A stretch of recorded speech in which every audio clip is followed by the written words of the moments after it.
Hola, ¿qué tal? ¿Cómo están? Muy buenas noches. Bienvenidos a Combaters for Willax.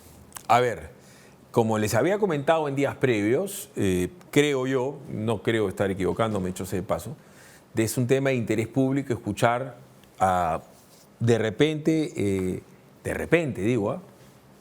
yo no creo estar equivocándome, pero me puedo equivocar, el preso más importante que tenemos en este momento en las cárceles del Perú, que es Vladimiro Montesinos. Como les comenté, yo he presentado una carta al INPE, al señor Yaque, y he presentado una segunda carta el día de ayer también al señor Yaque, ya ampliatoria de la primera, en donde le digo que quiero entrevistar al señor Vladimiro Montesinos Torres, que está actualmente en la base naval del Callao. Ya le pongo mi mail, el de mi abogado, el doctor Medina, por si hay algún tipo de resquemor jurídico al respecto, y mi teléfono, y le pido una cita al señor Yaque para coordinar pues, la elaboración de tamaña entrevista. Como ustedes comprenderán, Montesinos ha sido uno de los hombres más poderosos de la historia del Perú, y su poder es tan largo y su poder es tan perecedero que sigue siendo peligroso para algunas personas. Y él tendría que salir en algún momento y, en fin, no hay que esperar ese momento para saber qué opina de una serie de temas importantes. El hecho es que el señor Montesinos se ha enterado, porque acá lo hemos hecho público con sus abogados, y él el día de hoy le ha hecho llegar también al señor Freddy Javier Yaque Moya, que es el número 1 del INPE, la siguiente carta, que le dice con referencia a la carta sin número de fecha 22/1 del 2024, es decir, a la que yo les acabo de mostrar. Con fecha 22 de enero, tomé conocimiento que el señor Edward Philip Alexander Bater Rivadeneira solicitó permiso para entrevistarme. En ese sentido, mediante la presente documento, manifiesto que estoy de acuerdo con la realización de la entrevista, de acuerdo a la programación que asigne vuestro despacho. Cabe precisar que en la actualidad me encuentro en el Centro de Reclusión Máxima de Seguridad de la Base Naval del Callao, CEREC. Está firmado por Vladimiro Montesinos Torres y por Julio Carrión Pérez, su abogado. Aclaro que nosotros le hacemos mención al señor Yaque, que el programa Cuarto Poder tuvo también la misma prerrogativa con respecto a un narcotraficante llamado Percy Coromoto Matos hace muy poco tiempo, y que el señor Yaque manifestó públicamente que lo que bastaba era cumplir con las formalidades de ley y que ellos correrían trámite al respecto. De tal manera que yo entiendo, y es la primera pregunta que le hago a nuestros invitados, de que yo estoy cumpliendo con los requisitos de ley y asumo que al Perú le va a interesar que yo le haga unas cuantas preguntas a Montesinos de temas que siguen siendo de actualidad, como terrorismo y narcotráfico. Mariela Balbi, doctor Amoretti, ¿cómo están? Buenas noches. ¿Cómo estás, Filipe? ¿Qué tal? Buenas noches. Disculpe que comience por el caballero, Mariela. Doctor, ¿habría algún impedimento para que me niegue la entrevista con Montesinos? Ninguno. Una persona que ha sido condenada no pierde sus derechos fundamentales. Ya. Es decir, el derecho a opinar, el derecho a prestar una declaración. Sobre todo cuando no hay ninguna prohibición expresa en la Constitución, en los tratados internacionales, ni en la ley, de que él pueda dar una opinión, una entrevista. Ya. Adelantándome a lo que voy a hacer seguramente cuando me faculte para la entrevista, porque ya lo iba a hacer de todas maneras. Mariela, ¿qué dos preguntas le harías tú a Montesinos? Si solamente pueden ser dos preguntas. ¿Por qué o quién le preguntarías a Montesinos? Dos preguntas. Bueno, mira, así a la rápida, le preguntaría con qué gobierno se ha coordinado, quiénes lo han visitado, qué relaciones políticas más allá del fujimorismo ha tenido. A posteriori. A posteriori, por supuesto, porque se dijo incluso que Vizcarra tenía relación con Montesinos, en fin. Hubo un evento rarísimo, recordarán, cuando Keiko estaba a punto de ganar esas elecciones de manera fulminante contra PPK. Claro, que era Montesinos el que decía. Y resulta que un día jueves, previo El celular. aparece Montesinos con un celular en la mano, con una parrilla, y lo graban, y resulta que dijeron que con ese teléfono se comunicaba con Keiko, lo incomunicaron el día viernes, el día sábado hicieron inamovilidad en las Fuerzas Armadas y no fueron a votar el fin de semana, ese domingo, por Keiko, y Keiko pierde las elecciones por muy pocos votos contra PPK, y se armó un psicosocial de que seguía comunicación con Keiko. Y yo creo que para eso se prestó Montesinos. Aparentemente, ¿no? ¿Qué hacía con un celular en la mano, con una parrillita? Pero estaba coordinando con alguien, pues, ¿no? Por eso, pues, pero incluso ¿cómo? Alan García dijo en algún momento, me acuerdo de una entrevista que yo le hice, que a él le había dicho una persona que trabajaba en la base naval que Montesinos recibía visitas de un político. Correcto. Esa es una pregunta. ¿Qué otra pregunta le harías a Montesinos? Bueno, ¿qué hizo con la indemnización que le dieron, que era 16 millones, doctor? ¿Cuántos millones eran? Le dio el gobierno de Fujimori para que se tranquilizara. 10 millones. ¿10 millones? 10 millones. ¿Qué hizo con La esa platita? CTS de Montesinos, ¿Qué hizo con esa platita? ¿Cómo le llegó? ¿no es cierto? ¿Cómo Pero es el entiendo que, trasiego doctor, del dinero, ¿no? la Porque pregunta acá es- hay un tema, o sea, se dice que Fujimori ha robado, que ha robado a manos llenas, pero ¿dónde está el dinero? Nunca se ha podido Claro, de probar repente la sabe ruta, Satomi ¿no? Kataoka, la típica cuando no le encuentra dinero a un corrupto, a un dictador que a uno no le parece, es que le robaron la plata. Siempre te van a decir eso. Pero en fin, esa es otra parte, ¿no? Es un tema de interés público el poder conversar con Y Montesinos. no habría razón para que no te la den, porque te tendrían que decir por qué no. Solamente si es que el señor no Claro. quiere. Es ¿Por de qué interés no? público, ¿no? Te tendría que decir, pero por supuesto que es interés público, por lo menos si un periodista lo considera así, su trabajo Fíjese, es, doctor, con la es el experiencia que interés usted tiene, público. ahorita estamos viviendo una politización de la justicia, ¿no? El famoso lawfare, ¿no? Los buenos, los malos, que los caviares, que los fujimontesinistas, que los apristas, que la Comisión Andina de Juristas, porque supuestamente el poder de la Fiscalía y del Poder Judicial ha mutado, ¿no? Y se la han jugado y conjugado durante muchos años. Bueno, él ha sido supuestamente parte de. Habría que preguntarle cómo es que se hace para manejar un Poder Mira, Judicial o la Fiscalía. Yo le haría una pregunta así de simple a Montesinos. ¿Qué fue lo que lo llevó primero para que se llevara adelante el golpe de Estado en el año 92? Fue porque Susana Iguchi declaró en los medios de comunicación que las hermanas estaban involucradas en actos delictivos vendiendo ropa. Las hermanas Fujimori supuestamente estaban lucrando con las donaciones de ropa que llegaban de Japón. Entonces, porque fue traficando. mucha casualidad, a los 2 días se produjo el golpe. Y recordemos nosotros que nuestra historia dice, bueno, para que no me investiguen, doy un golpe. Hay cosas rarísimas. La gente no se acuerda. Hay un montón de cosas. La gente joven que nos está viendo ahorita, que espero que se interesen por lo que pasa en el Perú, pese a que considero que hoy día los muchachos de menores de 25 les importa nada, ni la historia del Perú, ni el presente del Perú, Ni del mundo. o algunas cositas del mundo. Pero El el fútbol. día de la toma de la embajada de Japón, Fujimori supuestamente da la conformidad desde una notaría en donde está reconocimiento una deuda a la familia Iguchi por $1.200.000. Se la pagó. No lo sé. Sí, se la pagó. ¿Y de dónde le pagó un presidente de la República $1.200.000? No tengo la menor idea. Perdón, yo no sé si le pagó, pero si tú me reconoces a mí Con una la deuda- venta de la casa de Pinerolo, sí. Bueno, no lo sé. Pero en fin, espero que no haya problema y espero que no haya gente nerviosa, porque por decirte, nunca me quedó claro el por qué supuestamente secuestra a Dyer y secuestra a Gorriti. ¿Qué tan importante era Gorriti en esa época para que lo secuestren? Porque ahora supuestamente es importante, ¿no? Súper importante. O ¿Por tiene qué poder, ¿no? Bueno, está bien, pero en esa época, ¿por qué? No lo sé. Pero en fin, sigamos avanzando. El Congreso ha aprobado el informe contra Castillo por el caso de los ascensos de la Policía Nacional del Perú. Esto sí me parece interesante porque resulta que por 11 votos a favor, 1 en contra y 8 abstenciones. Las abstenciones se han dado de Alex Paredes, Elizabeth Medina del bloque magisterial, Isaac Mita de Segundo Montalvo de Perú Libre, que es casi lo mismo porque todos salen de ahí, Edgar Raimundo, Cambio Democrático, Juntos por el Perú, Jorge Coahuila y José Balcázar, ambos de Perú Bicentenario, y Esdras Medina, Unidad y Diálogo Parlamentario.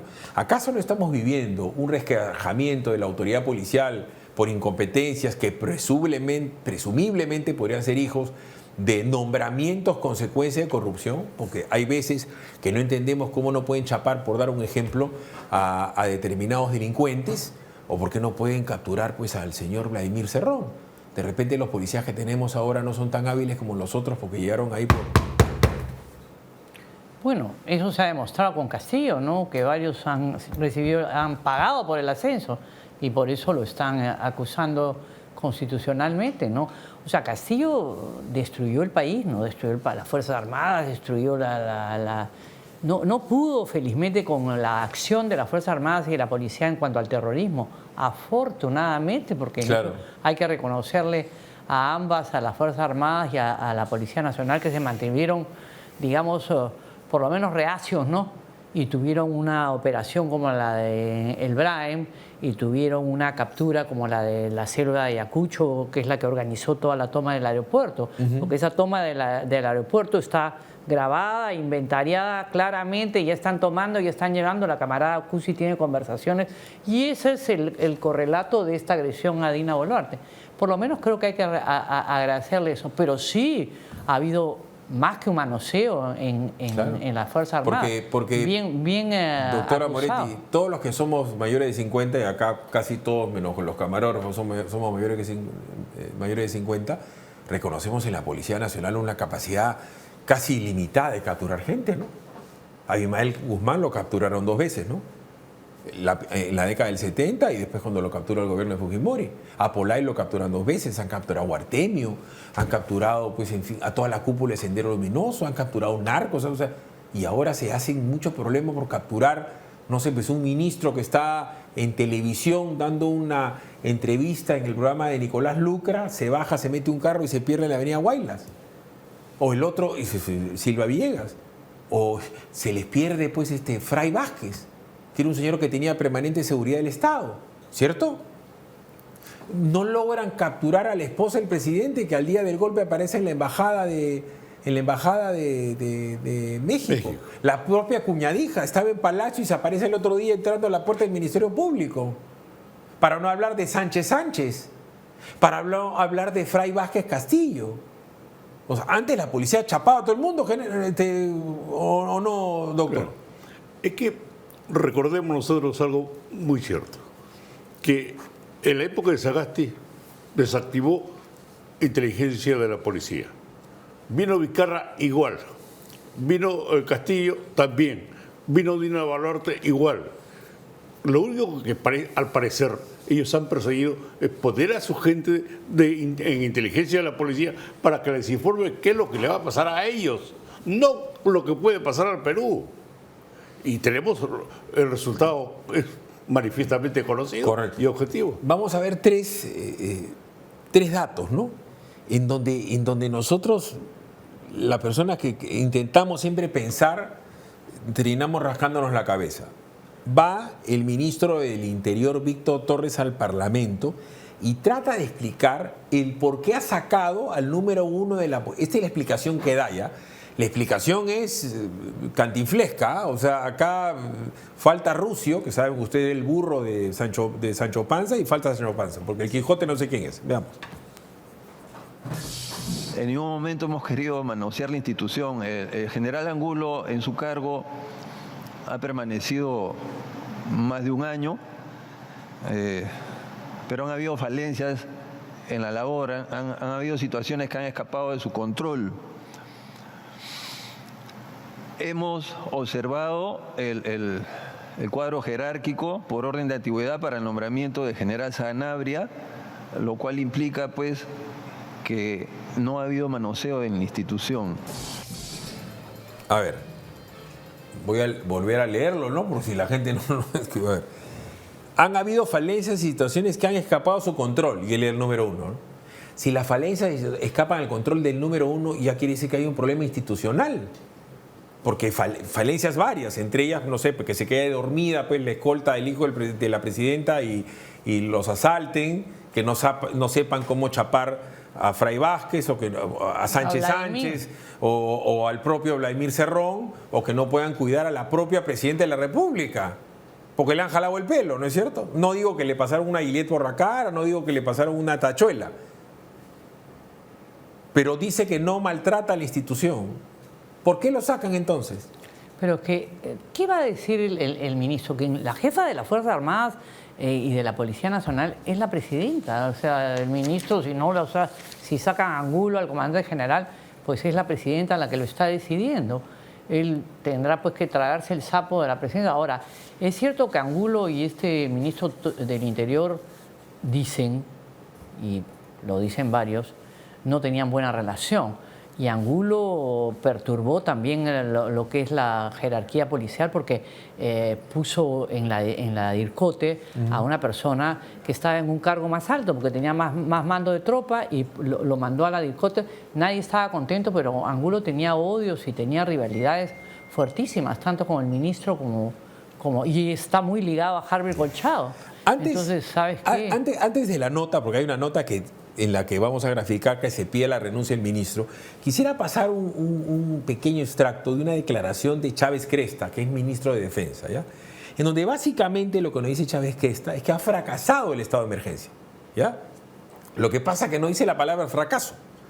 Pero ¿cuál es el punto? Pues, si el estado de emergencia no va, si no puede cuidar el Estado peruano, la Policía Nacional, la Seguridad Interna, no puede cuidar al hijo de la presidenta, ni a la presidenta, no pueden chapar al sobrino del señor, se les escapa el otro señor que se llama Sánchez. O sea, esta es una coladera, pero escuchen lo que dice Chávez Cresta, por lo que dice tendría que haber caído alguien más, para comenzar el ministro del Interior. Miren lo que dice. Las estadísticas y las versiones proporcionadas por las autoridades ediles en estos distritos declarados en estado de emergencia inicialmente dieron sus frutos, como ustedes lo pudieron apreciar, con la reducción del índice delincuencial en cada uno de esos distritos. Sin embargo, esto no ha sido sostenible en el tiempo. Y con el cambio de los altos mandos oficiales, acompañado de nuevas normas y estrategias que se van a dar a cargo del Ministerio del Interior, creo que se está dando un impulso, ¿no?, para la lucha contra la inseguridad ciudadana. O sea, bueno, está dediando a la policía, ¿no? No, pero perdón, pues, si yo continuamente te debo plata, Philip Bat es un moroso, y te dejo de pagar, y te comienzo a pagar, y en eso te dejo de pagar porque no es sostenible la creencia, sigo siendo pues un moroso, he fracasado como pagador. Y tú has fracasado como cobradora. Lo está diciendo más o menos claro, ¿no? O sea, está diciendo no ha funcionado el estado de emergencia porque no se han sostenido las cifras de éxito o de resultados en el tiempo. Entonces, bueno, pues eso ya no podía seguir funcionando. Sin embargo, él dice también una cosa que es importante, que no hay fuga de explosivos ni de material bélico hacia Ecuador. No, pero a ver, lo que pasa es que nos hemos llenado, se lava las manos, ¿no? Hemos llenado de palabritas guachafas. Una de las palabritas más guachafas que se conocen ahora, después de transparencia, es la sostenibilidad. Yo hasta el día de hoy no entiendo qué cosa es la sostenibilidad. Que se mantenga en el tiempo. Eso parece, ¿no? Pero todo es sostenible. Pregunto, ¿es sostenible que quede este ministro del Interior? Hablemos de sus ¿cómo se llama? Sostenibilidad. Veamos la nota del ministro del Interior.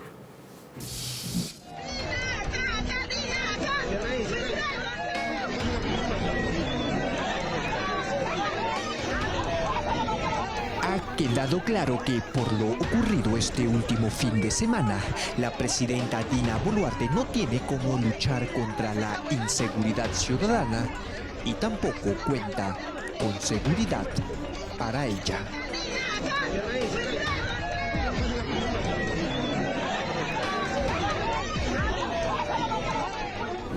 Sin embargo, hasta el momento, la presidenta ha mantenido intacto su gabinete ministerial, pero sí removió de su cargo al general Jorge Angulo, quien se venía desempeñando como comandante general de la policía.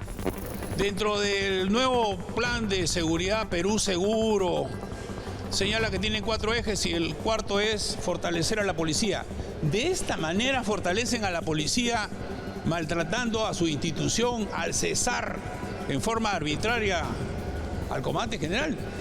Pero desde el Congreso, al menos 5 congresistas de diferentes bancadas vienen pidiendo la cabeza del actual ministro del Interior, Víctor Torres. Entre ellos se encuentran los congresistas Roberto Quiabra, Carlos Anderson, Flavio Cruz y Sigrid Bazán, quienes piden la renuncia de Torres por lo ocurrido en Ayacucho el último fin de semana y por el incremento en la inseguridad ciudadana.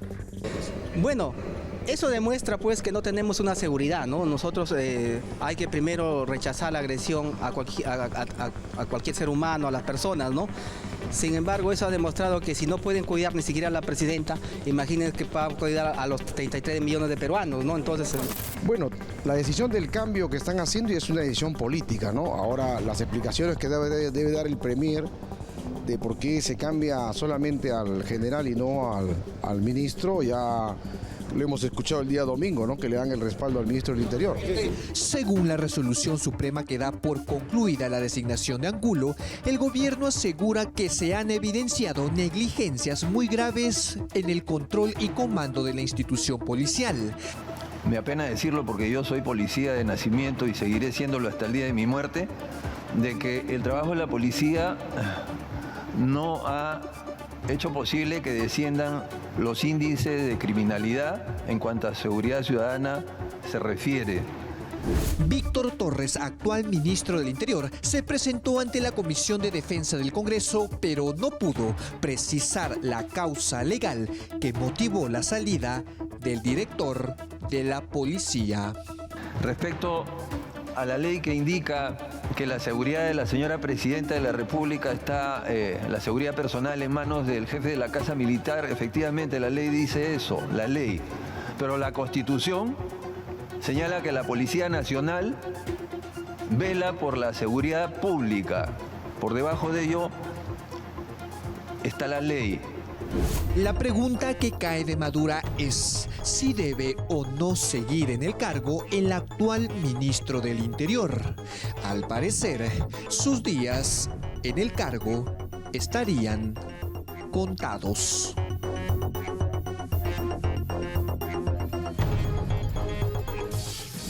A ver. Víctor Torres, él es el ministro, ¿no? No es Philip Butter, no es Mariela Balbi, no es... Como él mismo está criticando su propio trabajo, diciendo que han fracasado, y él les dice, soy policía, él es el ministro del Interior, estaba la policía bajo su mando y su comando, y él dice que ha fracasado la seguridad ciudadana, ha fracasado el plan Boluarte, el plan Perú, y es una pena, pero él no renuncia.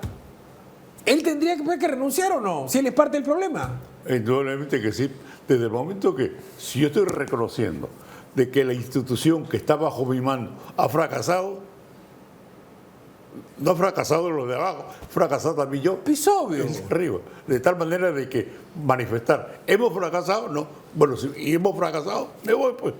Pero mi esposa es una tal por cual, mis hijos son un tal por cual, mis suegros son una tal por cual. Yo como jefe de familia lamento lo que está pasando con mi familia, porque desgraciadamente mi hija estafó, mi hijo la robó y el otro hijo es secuestrador.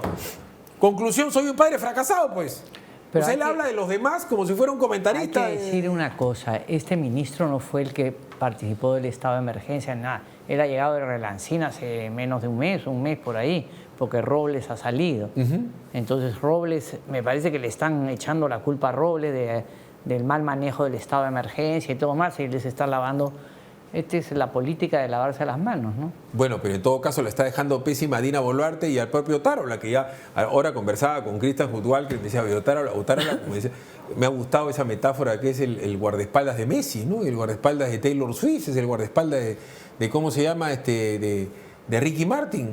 Bueno, Ricky Martin tampoco canta, ¿no? Pero, o sea, ¿en qué estamos? O sea, el tipo se pasa la vida, me refiero a Tarola, explicando las deficiencias del gobierno del cual es el jefe. Ahora, acuérdate de una cosa, a Emmanuel Macron, el presidente de Francia, le tiraron un cachetadón en junio de 2021.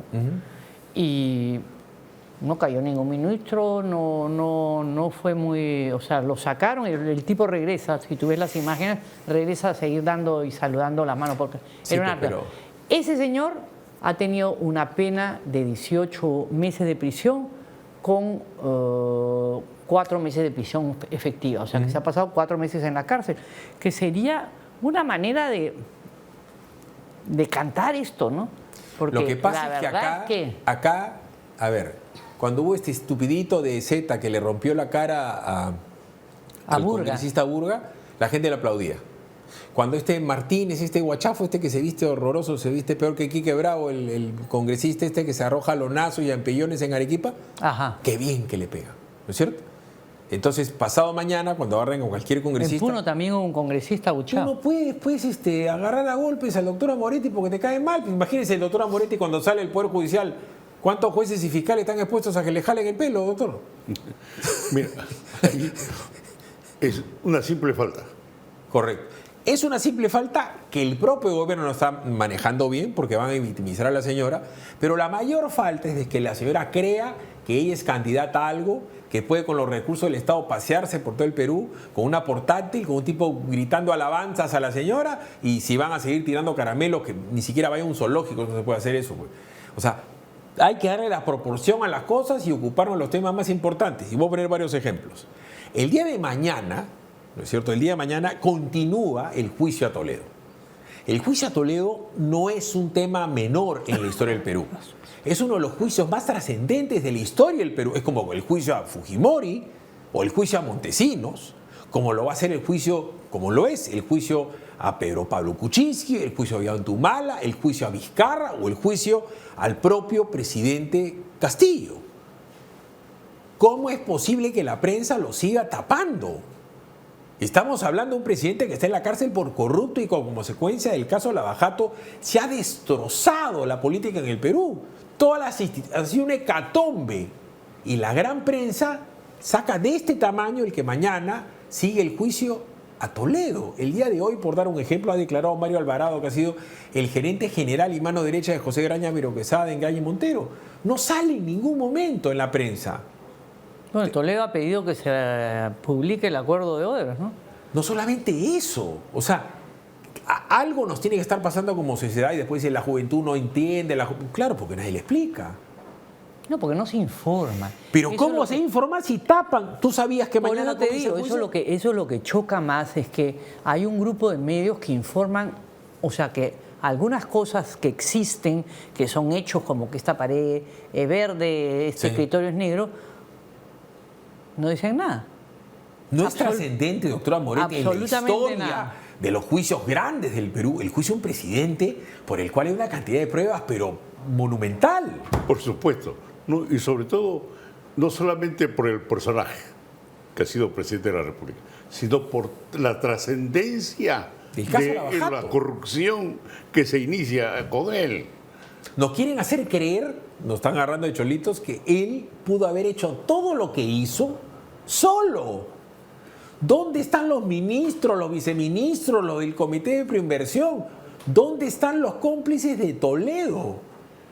O sea, ¿cómo es posible que se tape? Mañana nosotros informaremos en PBO y en Willax, pero en los otros medios Toledo está vetado. Como digo, más sale Yosmeri Toledo que Toledo. Pero no solo Toledo, que es importantísimo porque es mañana. Todo lo que no conviene o no interesa por determinados motivos a un sector de la prensa se calla. O sea, correcto. Realmente eso es algo avancemos, que habría que revisar. Simplemente para no callar. El día de hoy ha aparecido una noticia que supuestamente es anecdótica, ¿no? Un par de congresistas, un tal Takuri y un tal Gutiérrez, fueron a México a un viaje, seguramente inocuo, estúpido, a este congreso o esta ponencia de los ovnis, de las momias paracas que no fueron momias, sino era una tontería, ¿no es cierto? Entonces, dicen pues que este señor tratando de justificar, Paul Gutiérrez y Germán Takuri, dice, esta iniciativa legislativa es pionera en el mundo de interés para nuestro país, puesto que el Perú es uno de los países que reporta permanentemente fenómenos anómalos de avistamientos, ovni, vestigios, momias, fenómeno ovni y otros eventos que han causado gran interés de la comunidad científica del mundo y de los principales en ufología. Entonces, todo el mundo se ríe, el doctor se ríe, pero discúlpenme ustedes. ¿Saben lo que pasa? Como le decía el doctor Moretti, el común de los congresistas son don nadies que saben que van a terminar siendo don ninguno. Es gente que no tiene pasado, que toda su vida es este presente y no tiene futuro, no solamente porque no tiene reelección, sino jamás en su vida van a poder ganar lo que ganan y codearse, ¿no es cierto?, con una fly hostess. Pero si esto les parece risible, discúlpeme, ¿no se fueron al Taj Mahal a tomarse fotos un grupo de parlamentarios hace 1 año y medio? ¿Fueron o no fueron al Taj Mahal? ¿Estos han sido invitados? Perdón. No, perdón, yo les pago el sueldo y tú con tus impuestos, y tú con tus impuestos, todo el mundo con sus impuestos. Entonces, el barajo es, no me invitaron. No tienen nada que hacer ni en el Taj Mahal. ¿No se fueron a Bahrein? ¿Congresistas en Bahrein? ¿Si se la chupo el mundo? El tema es que el Congreso está como está porque todos están llenos de frivolidades u ufología. Tiene que parar con estos viajes. O sea, la gente ya está harta del Congreso y de los gobernantes y de los congresistas y de los ministros, y se termina hartando de nosotros, que somos los que damos esta mala noticia, porque evidentemente lo de la ufología es una estupidez. Pero no me vas a decir que no es válido que este señor crea que yo también soy congresista, pero yo quiero ir a ver momias. Tú te has ido a ver camellos y tú te has ido a ver Taj Mahal. Entonces, esta frivolidad mezclada con estupidez y sinvergüencería es lo que le hace daño pues a la democracia. Tiene que parar con el viajecito, ¿o no? Por supuesto. Y lo más grave, lo que estamos viendo, es, en principio vimos cómo el Ejecutivo planteó un adelanto de elecciones. Y el Legislativo le dijo, no, y esto lo hemos resuelto. Y todo lo que vemos nosotros en la forma como se comporta el Ejecutivo y el Congreso es un contubernio. ¿Para qué? Para quedarse, para no irse, para seguir usufructuando. Y eso es lamentable, que frente a las noticias que salen en los medios de comunicación sobre los delitos que cometen determinados congresistas o determinados ministros, no pasa absolutamente nada. Claro. Y nos centramos en que si la ministra pidió, no sé, pues un suplemento alimenticio, lo que sea, pero tienen que dejar de hacer pues esto. Portarse bien, tan complicado no es. Pero lo que pasa es que parte de ser congresista está la bobería del gasto de representación, de llevar al asistente Bamba y que tú lleves al tuyo y que yo llevo al mío y nos intercambiamos favores. Todo lo que hace el Congreso en contra de la democracia afecta pues el sentir popular. Por eso es que termina con el voto al pinchista, por eso es que ahí tiene una amplia posibilidad de ganar un pobre diablo bruto analfabeto funcional como Pedro Castillo. Ahora todo el mundo anda palteado por Antauro. Y lo que es peor es que en buena parte, la mayoría de congresistas, no digo que todos, pero en una buena parte, el ser congresista, el ser parlamentario, es un negocio, es una inversión para sacar rentabilidad. O sea, no es cualquier cosa. Sí, claro. No es que yo voy a probar Susel Paredes dijo que el negocio estaba en el lobby. La ufología y a ver los marcianos y realmente pues las momias paracas, eso ya me dio la tontera ni nada por el estilo. No es así. Es una cosa que está bien pensada. Ellos invierten porque les cobran plata en los partidos que son vientres de alquiler, y simplemente termina desgajándose y todo el mundo termina haciendo y jugando de acuerdo a sus intereses, como son los niños, ¿no? Que no pueden sacar de Acción Popular, no los pueden sacar de Acción Popular, bueno, todavía no pueden sacar. A viajar, que el mundo se va a acabar. Quiero que me acompañe. Ahora da una conferencia de prensa los abogados de Patricia Benavides, Jorge del Castillo y el doctor Peña, con respecto a una serie de depósitos que le han hecho a las cuentas de la señora, depósitos truchos, depósitos bambas, con el ánimo de ¿qué? De involucrar en algún tipo de lavado de activos, en algún tipo de amedrentarla, dice amedrentarla. Toda una conferencia de prensa que va en sumatoria a lo que le están haciendo a la señora Benavides. Yo le comentaba a ustedes, yo ahorita me tuve que quedar en mi oficina y pacolchado, porque tuve que contratar a una empresa para hacer rastreo a toda mi oficina para ver si me están chuponeando. ¿Encontraron? Hasta hace 15 minutos terminaron, no habían encontrado nada. Pero eso cuesta, pues, ¿no? Por metro cuadrado y lo tengo que hacer una vez al mes. Pero acá mi teléfono ha intentado hacerlo y por unos movimientos medio raros y una llamada por teléfono que recibió Augusto Sonday con respecto a lo que yo iba a hacer en este programa, es que tuve que decidir hacer este tipo de limpiezas. Porque ahora está el desprestigio de las instituciones que yo me tengo que poner a pensar pues, que un zamarro como Colchado me puede estar siguiendo o me puede estar chuponeando. De todas maneras. Miren cuánto de nosotros hablamos por WhatsApp.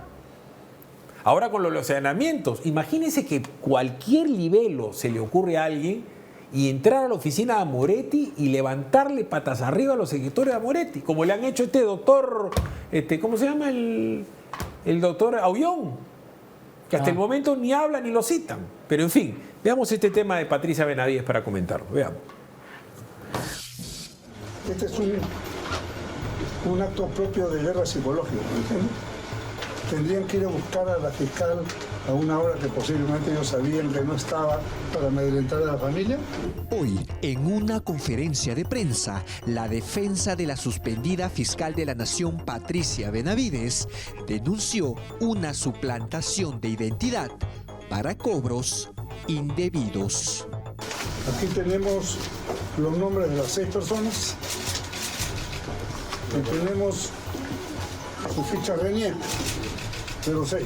O sea, son no son nombres simulados.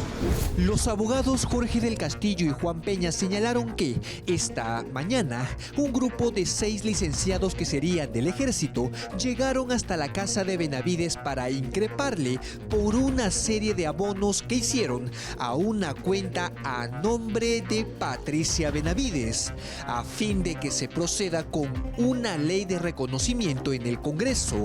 Sin embargo, según la defensa de Benavides, estos supuestos pagos no figuran en el historial bancario de la suspendida fiscal de la Nación. Pero sí les pregunté si ellos habían hecho estos depósitos y me dijeron que sí, que ellos personalmente lo habían hecho. Pero resulta, y acá tengo el estado de cuenta de la autora, además son depósitos, ustedes comprenderán, ¿no? De 220 soles, de 900 soles, de 480, los 3 depósitos que tenemos. Entonces, no tiene nada que ver la autora de Benavides con temas de ningún tipo de ley. A estas personas no las conocen. Lo más sospechoso de este caso es que los supuestos pagos se hicieron entre el 25 y 27 de noviembre del año pasado, precisamente los días en los que se realizó el allanamiento a las oficinas del Ministerio Público y a la casa de Benavides. Insisto, aquí esto es un acto clarísimo de amedrentamiento. ¿A quién van a denunciar? De guerra psicológica, de preparar por gente que es especialista en este tipo de cosas. Esto no lo hace un hijo de vecino, esto no lo hace un ciudadano de la calle común y corriente. Esto lo hacen gente especializada en cómo quebrar o intentar quebrar moralmente a una persona. Por su parte, el abogado Juan Peña sostuvo que tomarán acciones legales por robo de identidad contra la persona que habría suplantado la identidad de la suspendida fiscal.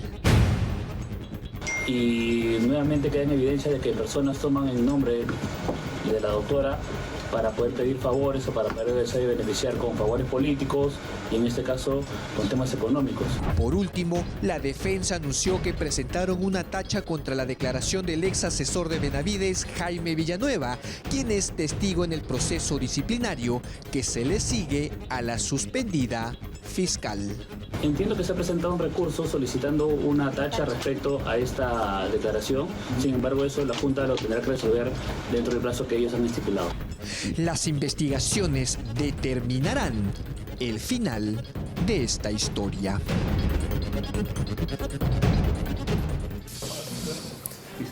A ver, Mariela, ustedes que son, los dos son promoción, tú eres promoción de Agatha Liz y yo sé que tú también has sabido tirar cartas. Yo soy menor que Agatha Liz. Por favor, deja de mentir, por favor. Ese tipo de mentiras acá no te las permito.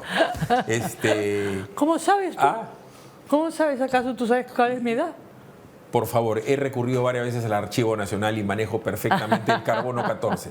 Dicho esto, dame tu pronóstico con respecto al futuro inmediato de Patricia Benavides. Yo creo honestamente que esto está tan amarrado, tan cochino, que es igual que con el ex fiscal de la Nación o Gonzalo Chávarri. O sea, todo está hecho para capturar el poder. Se capturó con Chávarri, lo sacaron a lo bestia, le hicieron toda una martirologio y recuperaron el poder. Lo perdieron con Benavides. Benavides, que había sido aliada de ellos o cercana a ellos, porque Benavides fue adjunta de Chávarri y se fue para el otro lado. Benavides llega al poder, captura, mete a la cárcel a Castillo y simplemente comienza pues a avanzar la lucha contra la corrupción, por lo menos medianamente, ¿no? Y de repente sale nuevamente la reacción y viene la contrarreforma. Y otra vez ese sector vizcarrista, caviar que le dicen, IDL, etcétera, etcétera, etcétera, que controlan la Fiscalía y el Poder Judicial, porque se ve claramente en el Poder Judicial tienen jueces supremos, los tienen, se sabe, se conoce, se ve. Y en la Fiscalía tienen Fiscalía, porque la Fiscalía son como clanes, como feudos. Estos han arremetido con la Junta Nacional de Justicia, que ya pues es una broma que no da risa. Ya. Entonces, ¿cómo vas a volver a revertir todo ese aparato que lleva hasta la DIVIAC, que lleva hasta la Suprema, que lleva la Fiscalía, que lleva... Es muy difícil. Ahora, lo que están haciendo con Benavides, o sea, nadie hace esa contrarreforma y ese contraataque para volver a perder el poder. Lo que están haciendo con Benavides es más burdo que lo de Chávarri, porque lo de Chávarri todavía estábamos en un momento de confusión, los cuellos blancos. ¿Qué de los cuellos blancos? No existen los cuellos blancos. Acá es una cosa... El celular no tiene respaldo, es demasiado chusco, O sea, demasiado no tiene bruto. ni orden lógico ni jurídico. Pero... Así es, y Marita Barreto se quiere presentar como la heroína Toledo, así ella es la pobre fiscal que lucha contra la corrupción con el señor Javier Cochal, y no se lo cree ni su mamá, ¿no? A ver, doctora Moretti, a mí que me consta que usted es un feliz dominado por su señora esposa. Digamos que su señora esposa lo conmina usted a que vaya a Manolo con todas sus amigas. Y las amigas de su esposa le dicen, ya, dinos a nosotras, ¿por qué está como está Patricia Benavides? ¿Cómo se le explica a las amigas de su esposa? Mira, para mí, estas pruebas, entre comillas, que ha presentado en contra de ella, son ilícitas. Ya. Es elemental y lo sabe cualquier fiscal, de que para los efectos de conseguir una prueba fuente se requiere incautar el celular, se lacra y luego se señala día y hora para abrir el celular y ver y hacer cadena de custodia, ver la llave central y salir. Sí. ¿Y qué hay en el contenido en los WhatsApp? Este es un muñeco, pues, lo que le ha pasado es un muñeco. Ahora, y eso ¿Sale o no hago una sale advertencia a la opinión pública. Existe una sentencia del Tribunal Constitucional dictada en el año 2019 donde ordena que se le investigue a una fiscal por haber hecho actos como los que ha realizado en este caso. De tal manera, y hay una sentencia de la Corte Suprema que confirma una pena de 3 años con 6 meses contra un juez por incumplimiento de sus funciones. De tal manera de que tenemos nosotros los dispositivos legales para los efectos de actuar contra estos malos fiscales y malos jueces. ¿Por qué no se hace? ¿Y usted cree que Patricia Benavides se la hace o no la hace? ¿Regresa o no regresa? Yo creo que debe hacerlo. No, debe no. ¿Qué piensa usted? Que tiene años de experiencia. Para mí, en realidad, todo parte de esa prueba ilícita y ya existen sentencias que no tienen ningún valor probatorio. Vamos a ir a la pausa. Desmintiendo a Mariela, porque tú eres... ¿Tú qué crees? Yo creo que tú eres 2 o 3 años mayor que Agatalis. Vamos a ir a la pausa. ¿Tú qué crees? ¿Que Patricia Benavides la hace o no la hace? Te lo cuento en la pausa, porque te tengo que contar un dato acá. Pero mínimo 2, 3 y hasta 5 años mayor que Agatalis. Pero en fin, siempre hay que tener a la mano Iruit, fabricado en el Perú con la reconocida fórmula alemana de Deutsche Pharma. Iruit es tu aliado contra golpes y hematomas, actuando eficazmente hasta la capa más profunda y recóndita de la piel de Harvey Colchado, reduciendo el tiempo de recuperación. Iruit, tenlo a la mano. Pausa, regresamos con esta novela, ¿no?, de la Cooperativa Pacífico. ¿Qué tipo pescurrizo este señor Paso, Dios mío? Que sí, que yo voy, que vengo, que búscame, que no me encuentras, que por aquí este señor cree que hay que bailar toromata con él, qué cosa. Vámonos a la pausa, regresamos.